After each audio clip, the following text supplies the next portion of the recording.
He stood in the defendant box of the Cedar Hollow courthouse, hands cuffed, watching the man who had actually driven the truck that killed old Mr. Hollis smile from the bench. That man was Camden Prescott, son of the county's richest landowner and the appointed judge in this very trial. Emmett was 42, a farmhand on the Prescott estate since he was 11, married to Clara, father of 3. He had never owned a truck, never gambled, never left the county. The idea that he would murder a beloved neighbor after a late shift was absurd to anyone who knew him. Yet the evidence had been planted, the witnesses paid, and the law bought by a family that owned more than the soil. Before we continue, remember that this is still a small channel, and I could really use your support. Please like the video and subscribe. It's free, and it helps more than you know. The story began on a dry August night outside the village of Cedar Hollow, Missouri, where the Prescott spread covered 9,000 acres of pasture and timber. Emmett had spent the day mending fences along the North Ridge, coming home past midnight with his shirt stiff from sweat.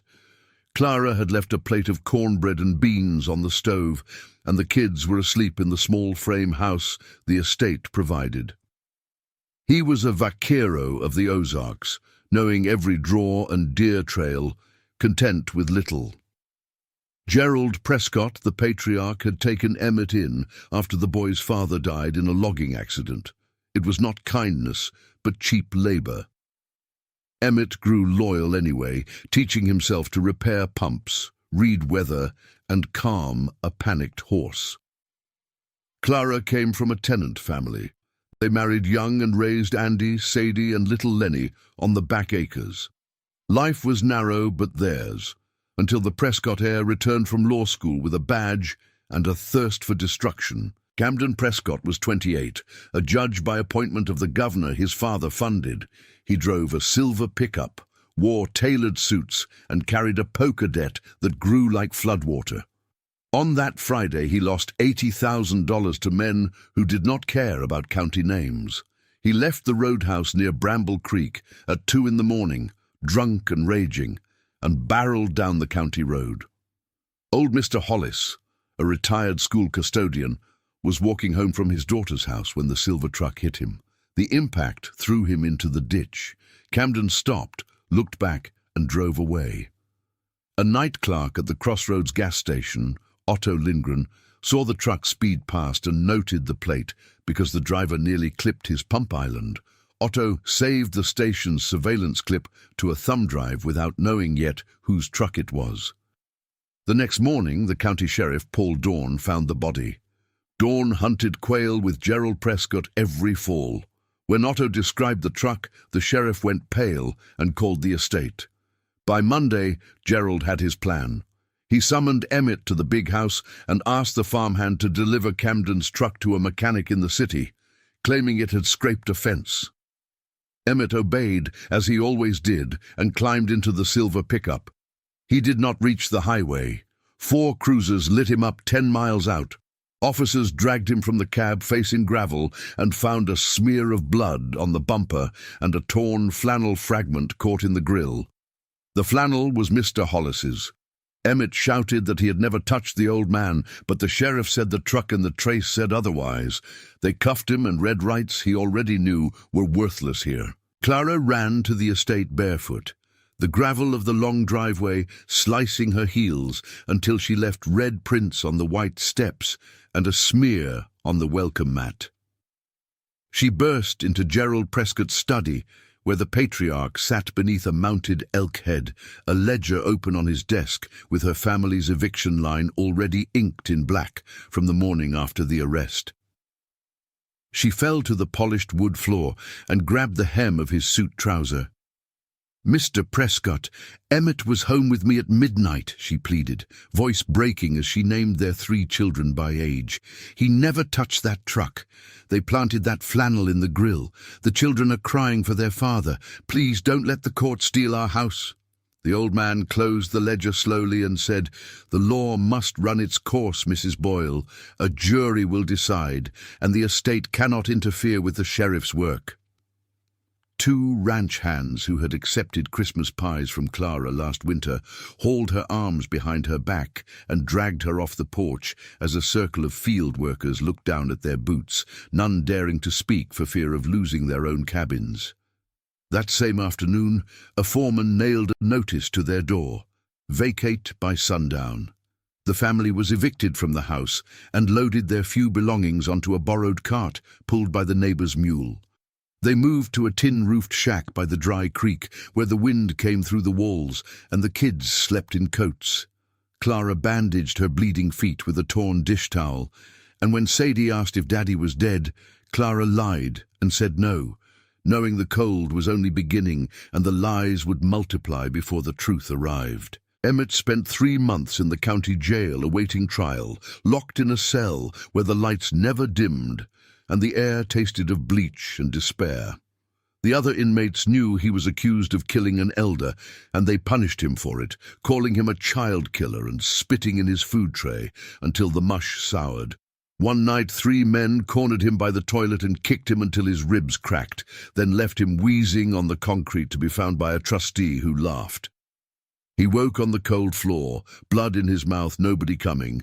The night guard had ignored the alarm bell to finish a crossword puzzle and later filed a report claiming Emmett slipped. A jail nurse refused him pain medicine unless he signed a confession to the murder, which he tore up and swallowed piece by piece, choking but silent. He learned to sleep with one eye open and to memorize every guard's route, counting the seconds between the 2 a.m. and 4 a.m. passes, noting which deputy paused to light a cigarette near the east window. He also began carving tally marks into the mattress seam, each one a name he would not forget: the judge, the sheriff, the witnesses who lied, the nurse who bargained with his pain.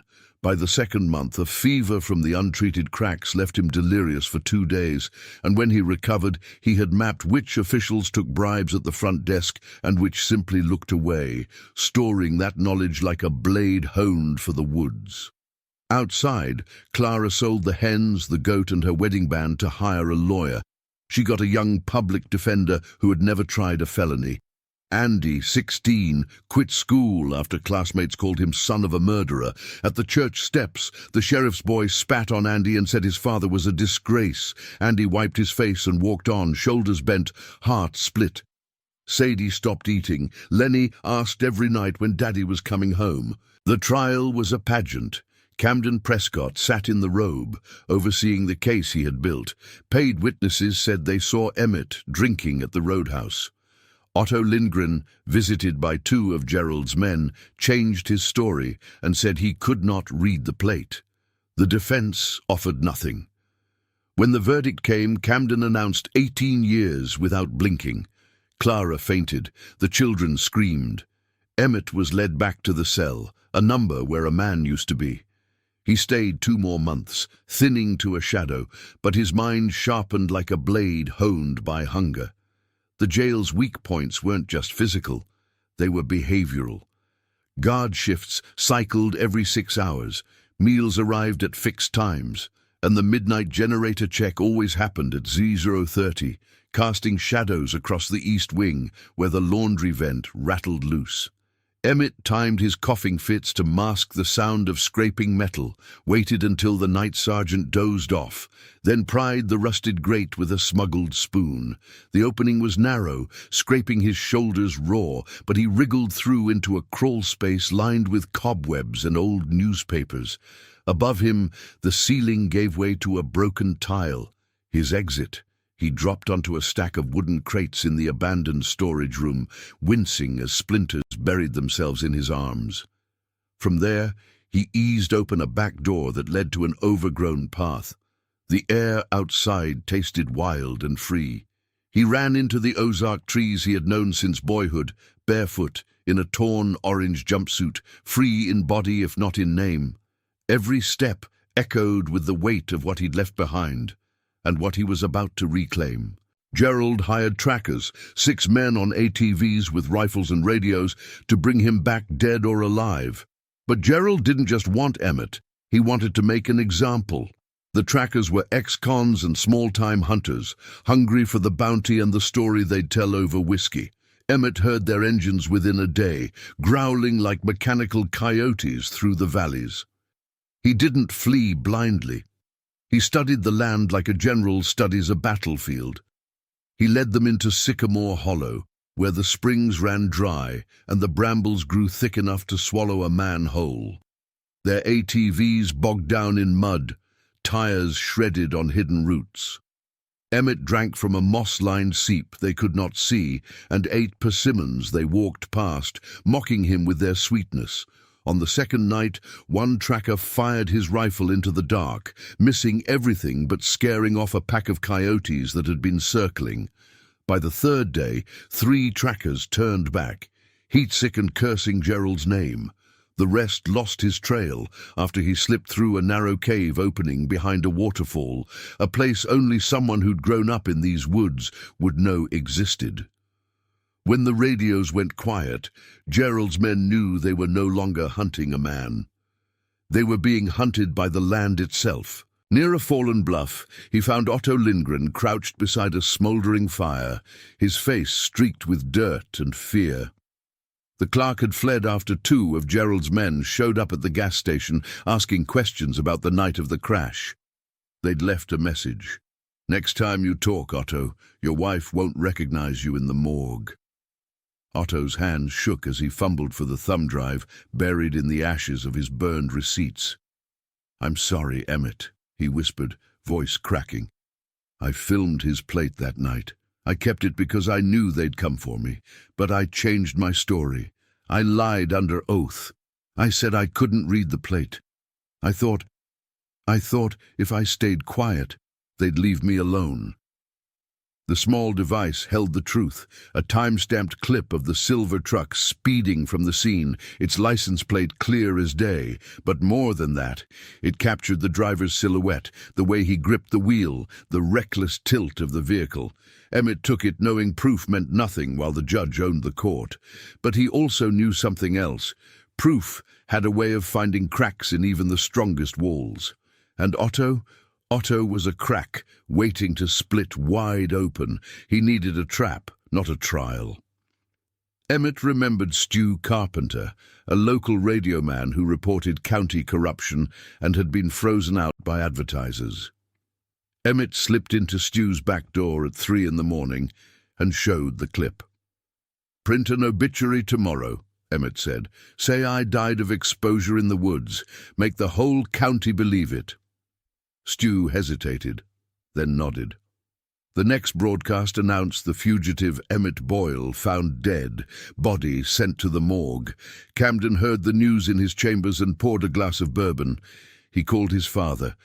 The problem was buried. Gerald sighed with relief. Meanwhile, Emmett sent an anonymous text to Camden's phone from Otto's burner.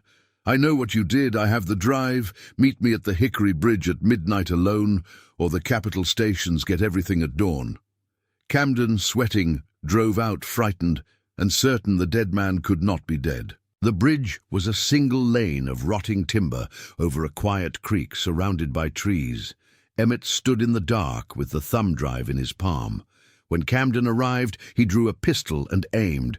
"You're supposed to be rotting," he whispered. Emmett did not flinch. "Lower it, Camden. Look at the branches behind you." Stu Carpenter crouched there with a phone recording, and 2 former estate workers Emmett had trusted hid with their own cameras. Camden's arm dropped, the pistol trembling in his loose grip and clattering onto the plank at his feet. "You can't do this to me," he said, but his voice cracked like a boy caught stealing from the collection plate.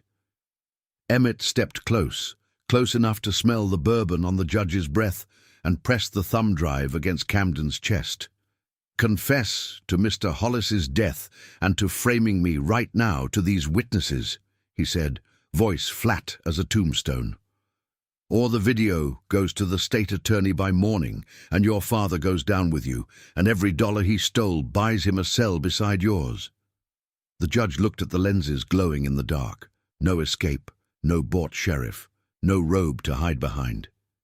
He saw Stu Carpenter's phone red light and the 2 former estate workers Emmett had trusted, whom Camden had fired for whispering the truth, their cameras steady as tombstones. Camden's knees buckled. He sank to the planks and began to talk, his words tumbling out in a rush. I hit him, I ran. My father said the farmhand would take it. I signed the order, I lied under the robe. I let my father pay the clerk to silence the plate. Each sentence was a stone dropped into the creek, and Emmett listened, jaw set, knowing the law that had enslaved him was now strangling the man who owned it. When Camden finished, he raised his face, tears streaking the dust, and begged Emmett to let him walk away. Emmett shook his head and said, "You'll face what I faced," a sentence that sealed the trap tighter than any cell door. He said he had hit the old man, fled, and let his father arrange the fall guy. He named the paid witnesses, the sheriff's warning, the fake repair order given to Emmett. He wept without tears, begging for a deal. Stu kept recording until Camden had nothing left to say. Emmett picked up the pistol, ejected the magazine, and tossed it into the creek. "You'll face what I faced," he told the kneeling man. "Only this time, the truth is the jury." By sunrise, the clip was in the hands of a state investigator. The Cedar Hollow paper ran the confession audio. Otto came forward again, this time with the original drive and a signed statement. The governor suspended Camden that afternoon. Sheriff Dorn resigned before the ethics board reached him. Gerald Prescott's bank loans were called by frightened partners, and the estate was seized for back wages owed to dozens of workers he had cheated. Emmett walked back to the creek shack a free man, though the air still felt strange. Clara ran out and held him so hard he thought his ribs might break again. Andy stood behind her, taller, thinner, a man who had carried the house. Sadie watched from the door, not running, as if waiting to see if he would vanish. Little Lenny hid behind Clara's leg and called him Mister. Emmett knelt and opened his arms. The boy stepped in slowly, then clung. The reunion was not a celebration, but a rebuilding. Andy had a job at a tire shop and refused to leave home yet. Sadie ate a full meal that night, for the first time in months. Emmett found work at a neighbor's dairy, milking before light, fixing what broke. He did not speak of the jail often. When Lenny asked if he would go away again, Emmett said no, and meant it the way a worn boot means the road. 2 weeks later, Camden was indicted for manslaughter, evidence tampering, and obstruction. He pleaded guilty to avoid a longer list. The court ordered restitution to Mr. Hollis's daughter and to Emmett's family. Gerald died in a rented room near St. Louis, disowned by the banks, his name spoken only as a caution. The Prescott land was divided into small plots where tenant families like Clara's finally held deeds. A year passed. Emmett taught Andy to weld the broken harrow, and Sadie laughed at the dinner table, a sound he had feared lost. He still walked the Ozark draws alone sometimes, not from fear, but to remember the man he had been forced to become. At the Hickory Bridge, someone had nailed a small wooden cross for Mr. Hollis. Emmett stopped once, touched the wood, and left without prayer.